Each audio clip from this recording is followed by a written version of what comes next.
আসো আসো নিহান, এ বুড়া মানুষ,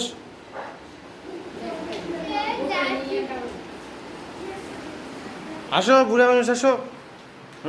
আসো আসো আসো। ও বাবা রে,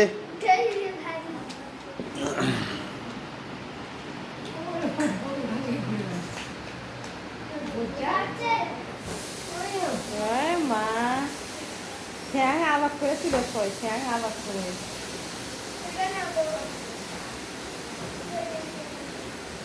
তোমার আব্বা আব্বা দেখো, এটা তোমার আব্বা। তুমি আমাকে একজন কোনসেপ করা শিখে নেন না, একদিন কোনসেপ করে শুনে নেন না। তুমি কোনসেপ করে নামাজ পড়ান, আজান দেন, আমার বাপের মতো। কারেন্ট নাই, ঘর থেকে কারেন্ট নাই, আসো।